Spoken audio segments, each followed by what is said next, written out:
40-50 برس پہلے مطلب آل سعود نے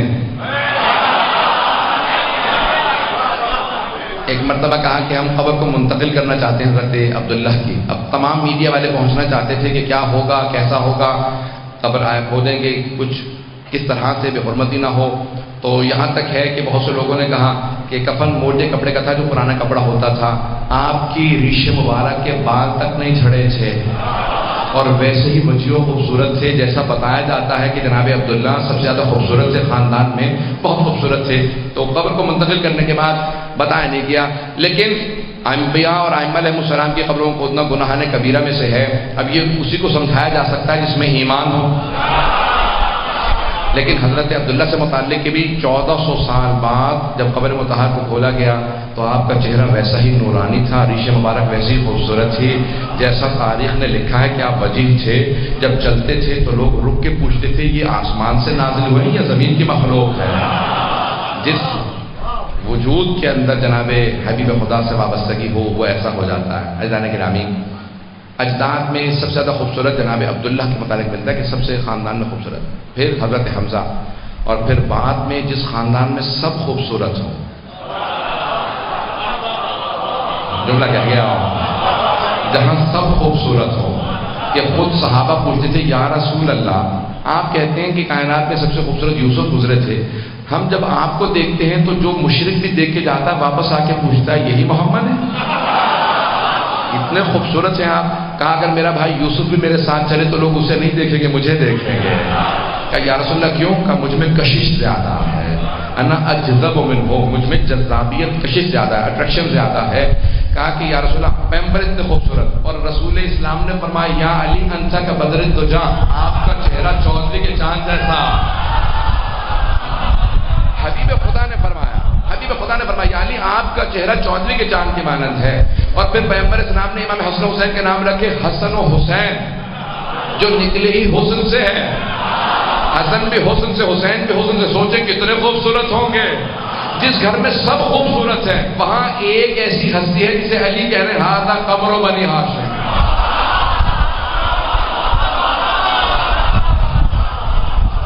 جہاں پورا خاندان خوبصورت ہے، جہاں اتنے خوبصورت ہے کہ ہر آدمی پوچھتا ہے زیادہ خوبصورت کون ہے، لیکن وہاں امیر المؤمنین کا ہے. مولا کے چند القاب ہے حضرت عباس کے.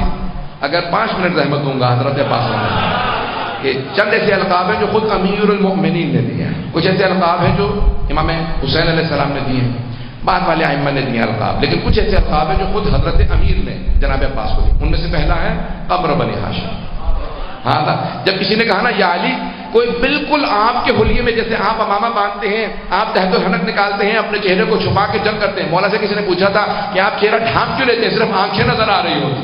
کہا کہ جب دھول اڑتی ہے تو اذیت دیتی ہے، اس لیے میں صرف آنکھوں کو چھوڑ کے پورا چہرہ اپنا مولا تحت الحنک نکالتے چہرے کو ڈھانپ لیا کرتے تھے. جب جنگ کر رہے ہوتے تھے تو مورخین نے لکھا کہ مولا کی آنکھیں صرف نظر آ رہی ہوتی تھی، بڑی بڑی آنکھیں تھی. جب دیکھتے تھے تو اگلے کا پتا پانی ہو جاتا تھا. ہیبت و جلال ایسا تھا، دیکھتے تھے آنکھوں سے قتل کر دیا کرتے تھے. کہ یعنی بالکل کوئی آپ کے انداز سے اسی طرح چہرے پہ نقاب ڈالے ہوئے، آپ کی طرح شمشیر لے ہوئے، ویسی آنکھیں ہیں. میدان صفین میں چلا گیا، میرے مولا مسکرائے، کہو اس سے کہو علی نے بلایا.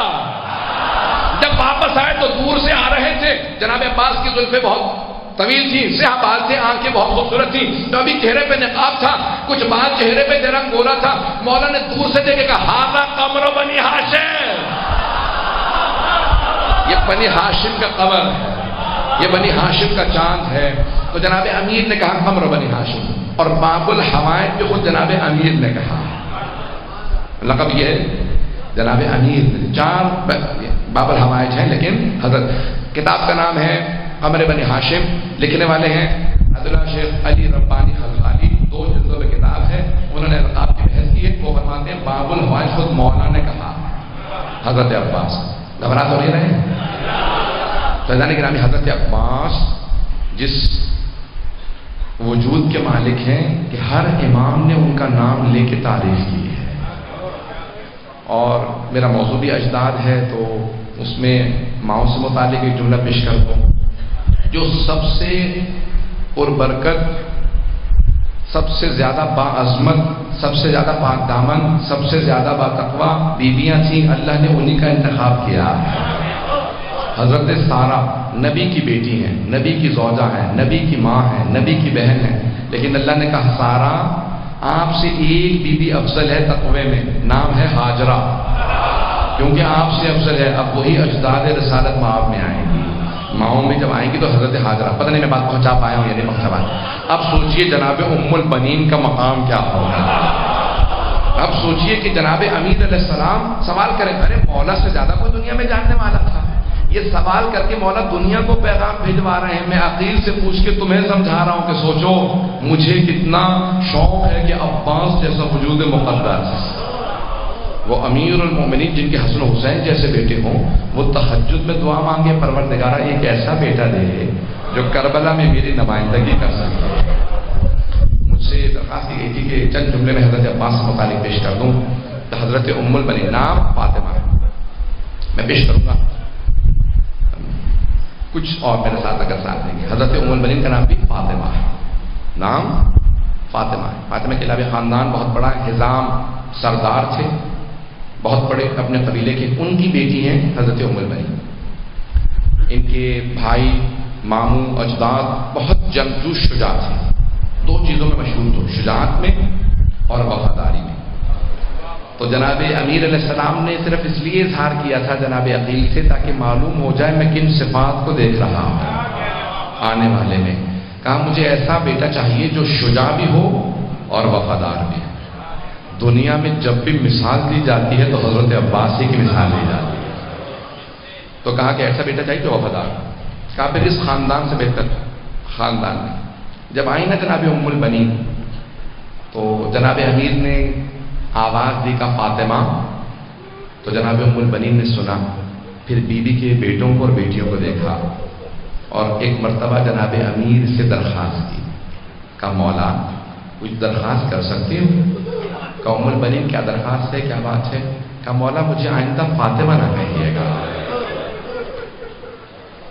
کہا آپ کا نام فاطمہ ہے؟ کہا لیکن جب آپ کہتے ہیں نا فاطمہ، تو میں نے دیکھا ہے کہ بیوی کے سارے بچے، دونوں بیٹے دونوں بیٹیاں فوراً ماں کو تلاش کرنے لگتے ہیں، ان کی آنکھیں تڑپنے لگتی ہیں، بس فاطمہ سنتے ہیں جیسے آنکھیں پیاسی ہیں، فوراً ماں کو تلاش کرتی ہیں۔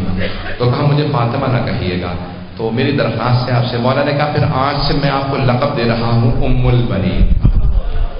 ام البنین یعنی بیٹوں کی ماں، شیر جیسے بیٹوں کی ماں۔ بیوی کے 4 بیٹے ہیں، چاروں میدان کربلا میں شہید ہوئے ہیں۔ جب جا رہے تھے نا کربلا کے لیے تو بیوی نے ایک جملہ کہا تھا، عباس، جعفر، عبداللہ، عثمان، سب کو بلایا، کہا میرے بیٹو اگر تم میں سے کوئی مارا گیا نا میں کہوں گی میرا ایک بیٹا کم تھا، لیکن زہرا کے لال پہ آنچ نہ آئے، میں کبھی دودھ نہیں بخشوں گی، کہ میری ساری اولاد قربان حسین ابن علی میں۔ 2 دن سے میں مسائل پیش کر رہا ہوں، میں ہر روز غور کرتا ہوں، پرسوں بھی چند افراد بے ہوش ہو گئے تھے۔ ابھی ساری لائٹیں نہ بجھائیے گا، میں چند جملے ایسے پیش کروں گا جس میں مجھے ضرورت ہے دکھانے کی۔ اگر سنیں گے آج تو میں حضرت ام البنین سے متعلق میں پوری شہادت نہیں پڑھوں گا، میرا وعدہ ہے آپ سے۔ میں نے دونوں دن غور کیا ہے کہ بہت سے نوجوان بہت سے بزرگ برداشت نہیں کر پاتے، سنیں گے آج میں جناب ام البنین سے متعلق جملے پیش کرنا چاہتا ہوں۔ جب بیوی کو خبر ملی نا، بشیر ابن جزرم نے اعلان کیا مسجد نبوی میں، الا یا اہل یثرب لا مقام لکم بہا قتل الحسین بکربلا، اے مدینے والو اب مدینہ رہنے لائق نہیں رہا، نواسہ رسول حسین مارا گیا۔ البتہ انہوں نے نہیں کہا نواسہ رسول حسین، کہا حسین، قتل الحسین بکربلا، حسین کربلا میں مارے گئے۔ بیوی نے جیسے ہی سنا نا حسین کربلا میں مارے گئے، فوراً اپنے پوتے کو بلایا، 7 برس کے تھے، کہا مجھے فوراً مسجد نبوی لے چل۔ بیوی کی آنکھوں میں موتیا اتر آیا تھا، اس وقت بیوی دیکھ نہیں پاتی تھی، ہاتھ میں عصا لیا، سر پہ برقع لیا، پوتے کے کاندھے پہ ہاتھ رکھا، کہا مجھے مسجد نبوی لے چل۔ ایک مرتبہ مسجد نبوی میں آئی اور آنے کے بعد ایک جملہ کہا بشیر یہ کون سا حسین مارا گیا؟ جیسے سوال کیا نا کون سا حسین مارا گیا، تو بشیر نے پلٹ کے کہا بیوی آپ کو نہیں معلوم، نواسہ رسول حسین مارا گیا، علی کا لال حسین مارا گیا۔ زہرا کے دل کا چین حسین مارا گیا.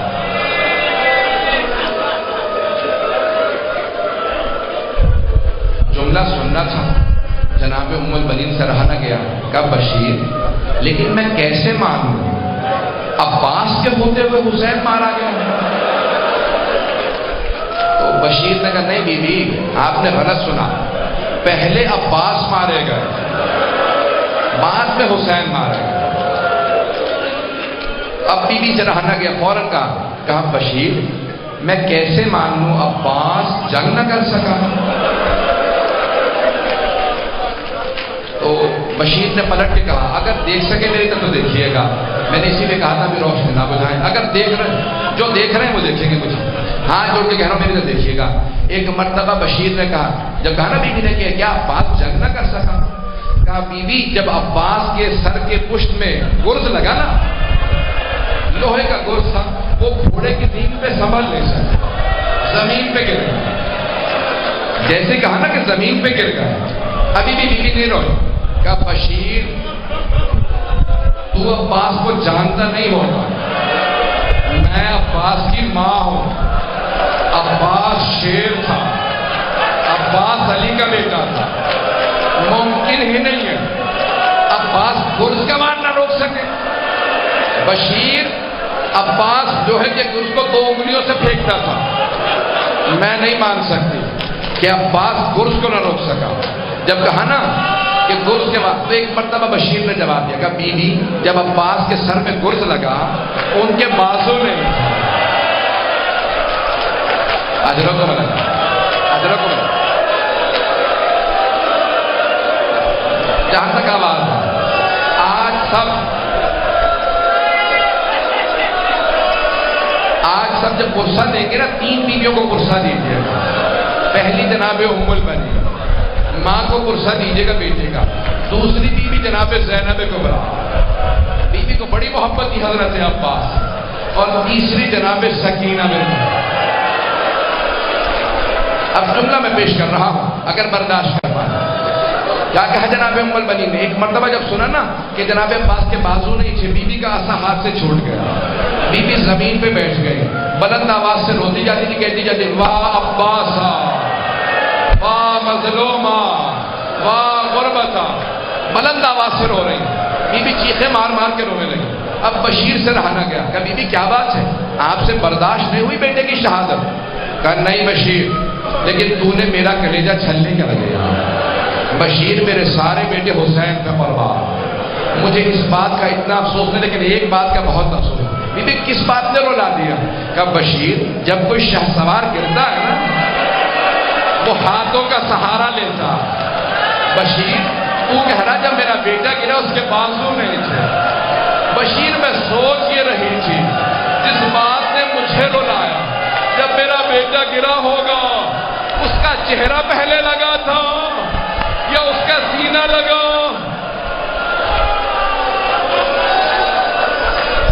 اجرکم اللہ.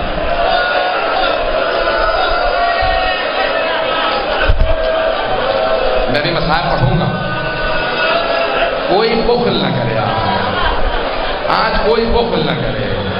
آج علم برآمد ہوگا نا تو کہیے گا بی بی ام البنین آپ کے بیٹے کا بڑا صدمہ ہے. کیا کیا جناب ام البنین نے؟ آواز دی پوتے کو کہا ذرا کچھ دیر کے لیے مجھے جنت البقیع لے جائے.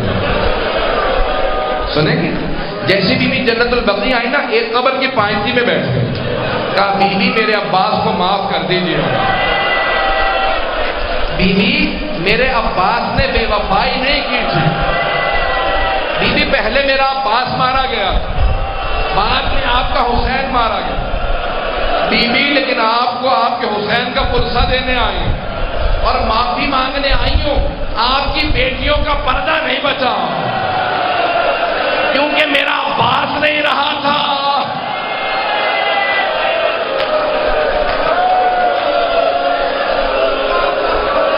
اجرکم اللہ، اجرکم اللہ. سنیں میں بھی پڑھوں گا 5 سے 10 منٹ کی زحمت اور اگر برداشت کر پائے. اعزار گرامی جناب ام البنین اٹھی، کہا کہ مجھے جناب زینب کے پاس لے چل، پوتے سے کہا مجھے جناب زینب کے پاس لے چل۔ آئی جناب زینب کے پاس، فوراً آگے کہا کہ بی بی میں آپ کو حسین کا پرسہ دینے آئی۔ جناب زینب تڑپنے لگی، رونے لگی، کہا اماں میں آپ کو عباس کا پرسہ دیتی ہوں۔ جناب ام البنین نے کہا بی بی مجھے عباس کا پرسہ نہ دو، مجھے حسین کا پرسہ دو، میرے سارے بیٹے حسین پہ قربان۔ جناب ام المؤمنین آپ کی عظمتوں کو سلام، بی بی لاکھوں درود و سلام آپ کی عظمتوں کو۔ بس بھائی بی بی کی مرضی کے دو جملے سن لیجیے۔ ہر روز صبح بی بی جنت البقیع آ جاتی ہیں، اپنے ہاتھ سے 4 قبریں بنائی بی بی نے، کہتی میرے 4 بیٹے تھے کربلا میں مارے گئے، یہ میرے چاروں بیٹوں کی ایک قبر ہے۔ پھر کہتی ہو میرے شیروں میں تم پہ گریہ نہیں کروں گی کہ تمہاری ماں یہاں پہ موجود ہے۔ پھر ایک 5ویں قبر بناتی، کہتی یہ میرے مولا حسین کی قبر ہے، کہتی مولا میں آپ پہ گریہ کروں گی کیونکہ آپ کی ماں نہیں ہے۔ پھر کہتی ہو کربلا سے آنے والوں مجھے اتنا بتا دو کہ ابھی بھی فرات پہ پہرے ہیں یا قبروں پہ پانی ڈال دیا؟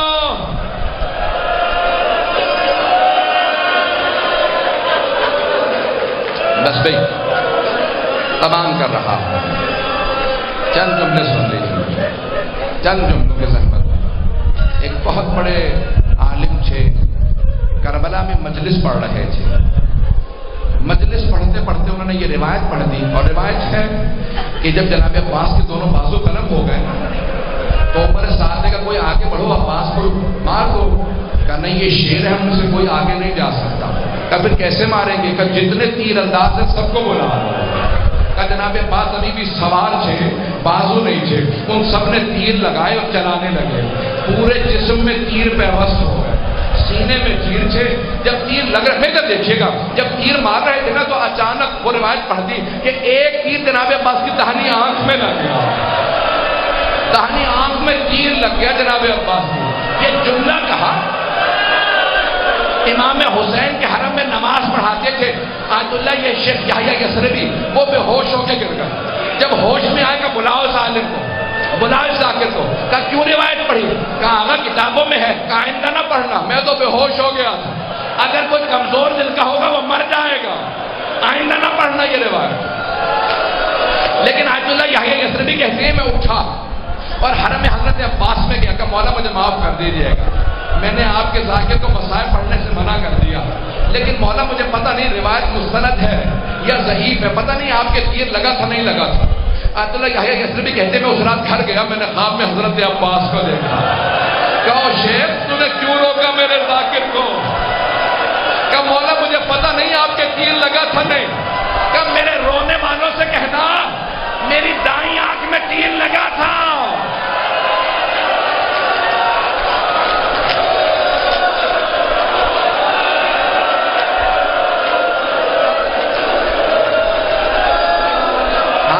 دو جملوں کے درمیان بس میں آپ سے برداشت نہیں نہ ہو رہا، سنیں گے میری طرف دیکھیے گا، میں ہاتھ جوڑ کے آخری جملے پڑھ رہا، اب میرے سینے میں طاقت نہیں پڑھنے کی، آپ میں طاقت نہیں رونے کی۔ جناب عباس نے کہا شیخ یحییٰ یثربی میرے رونے والوں سے کہنا میری دائیں آنکھ میں تیر لگا تھا، لیکن میرے رونے والوں سے پوچھنا اگر آنکھ میں بال بھی چلا جائے آدمی فوراً صاف کرتا ہے کہ میری آنکھ میں تیر لگا تھا لیکن میرے بازو نہیں تھے، میں تیر کیسے نکالتا؟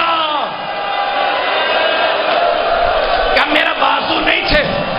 میرے کا دیکھیے گا، مولا کہتے ہیں میں نے سر کو جھٹکا، میں نے سر کو بہت جھٹکا، تیر نہیں نکلا، پھر میں نے سر جھکایا، دونوں گھٹنوں سے تیر کو پکڑا، ایک مرتبہ تیر کو گھٹنوں سے کھینچا، جب تیر نکلا میری آنکھ میں تکلیف محسوس ہوئی، زندگی میں پہلی مرتبہ میں نے اپنے بھائی کو بلایا، آقا مولا میری مدد کو آؤ، میری آنکھ میں بڑا درد ہے۔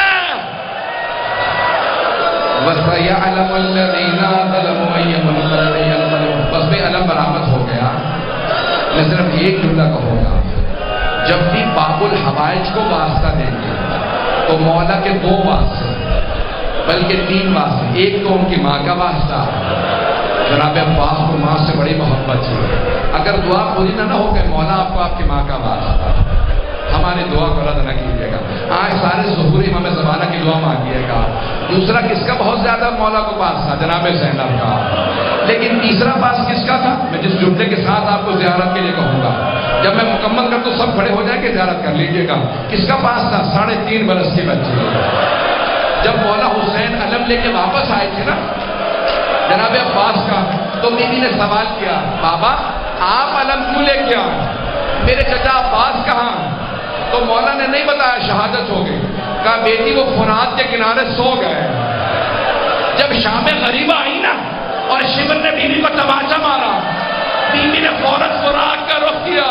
کہا چچا عباس آ جاؤ، چچا واپس آ جاؤ، اس ملعون نے مجھے تماچے مارے. رو رہی ہے سوچ کر،